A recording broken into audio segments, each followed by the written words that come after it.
All right, so today we're diving into one of the wildest and most fascinating literary mysteries of the 20th century. We're talking about Lobsang Rampa. His books basically blew the lid off a hidden mystical Tibet full of ancient secrets and incredible wisdom. But the biggest secret of all might have been the author himself. And this is where it all gets complicated. This is the big question that splits everybody down the middle. Was this guy really a high-ranking Tibetan Lama sent on a special mission to the West? Or was he actually a fella named Cyril Hoskin, the son of a plumber from Devon, England? This one question is right at the heart of the entire crazy story. And get this. This wasn't some debate that popped up years later. Nope. Right from the get-go, when his first book, The Third Eye, came out, his own publishers had to put a note in it acknowledging the whole thing. They said the controversy was immediate, it was heated, and as we're about to see, it has pretty much never stopped. Okay, so let's break this down. On one side, you have his claim. I'm Lobsang Rampa, a Tibetan Lama.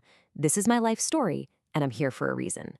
But on the other side, you have investigators saying, no, you're Cyril Hoskin. But here's where the story takes a turn into the truly bizarre. Rampa had an answer for that. He claimed that, yeah, this body used to be Cyril Hoskin's, but after an accident, the spirit of a Tibetan Lama, him, completely took it over. It's an incredible claim, and it left everyone scratching their heads trying to figure out how this guy suddenly knew so much about Tibet. So to even begin to get our heads around this, we've got to do something. We need to just put the whole controversy on a shelf for a little while and just step into the world he painted. We have to hear the story that captivated millions of people exactly the way he told it. So, his story starts, as you'd probably guess, right in the heart of Tibet, in the holy city of Lhasa. But he makes it clear from page 1, he was not your average kid, not by a long shot. He was apparently born into a destiny that was both great and pretty terrible. Rampa said he was born into the Tibetan elite. I mean, one of the absolute top families, with parents who are major players in running the country. But don't think that meant a life of luxury. Oh no, it was the complete opposite. He says because of his status, he was put through this incredibly harsh training from the moment he could walk, all to get him ready for the path he was meant to be on. And that path? It was all laid out for him on what he called the Day of Prophecy. I mean, picture this. He's not even 7 years old, and there's this huge party with all the important people in Lhasa. The astrologer priests show up, work the crowd up, and then the chief astrologer makes this huge announcement. The kid's going to go to a lamasery when he's 7 and become a priest surgeon. But it wasn't just a career choice. His whole life, every tough break, every bit of suffering, was spelled out right there in front of everyone. And this quote, man, it really shows you the weight of that prophecy. He says that, to his great sorrow, everything they predicted came true.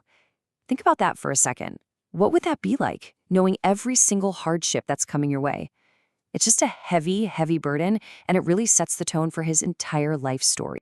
So, true to the prophecy, at 7 years old, his new life begins. And we're not talking about regular school here. This was something else entirely. This was his initiation into the secret arts of the lamas. I mean, this training was intense. First off, just to get into the famous Chakpori medical lamasery, he had to pass this brutal test of toughness. Once he was in, he was basically pulling double duty, studying medicine and religion at the same time, harder than anyone else. He even says he was part of this elite group that learned complex surgery, stuff that people in the West thought Tibetans couldn't do. And then you get to the really wild stuff, mastering things like clairvoyance, telepathy, and astral travel. He even had these clever answers for things that made Westerners scratch their heads. Like, there were these old Tibetan medical charts that seemed to show a man's heart on one side and a woman's on the other.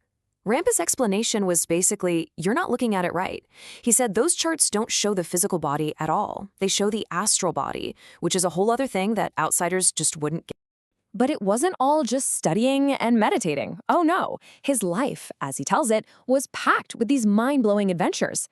He talks about flying in these huge man-lifting kites way up over the Himalayas.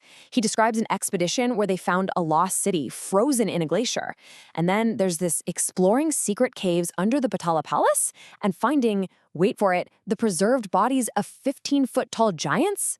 I mean, come on. Okay, so we've had prophecies, secret training, giant skeletons, but of all the incredible claims in his story, this next one is the big one, the one he's most famous for, the operation to open his third eye. And what's so fascinating is how he talks about it. It's not some vague magical spell. He describes it like a surgeon would, a literal operation. A small piece of sterilized wood soaked in special herbs is pushed through a hole in his forehead. The whole idea was to physically poke this dormant gland and, well, wake it up, unlocking a whole new level of perception. And according to him, the change was instantaneous and totally life-altering. All of a sudden, he could see people's auras, as if they were surrounded by colored flames. And from those flames, he said he could read everything about them. Their thoughts, their fears, what was making them sick. His whole reality just shifted. And for him, this wasn't just some cool party trick. He saw it as a potential game changer for medicine. He argued that something like cancer actually shows up in a person's aura months before you'd ever find it in the body. Imagine that. A doctor with this ability could spot diseases super early and cure them easily. He was genuinely sad that Western medicine just wrote it all off as make-believe. So, after all these years of incredible training and adventure, the story takes another big turn. It was time for the next part of that old prophecy to come true. He had to leave Tibet. And this wasn't his choice.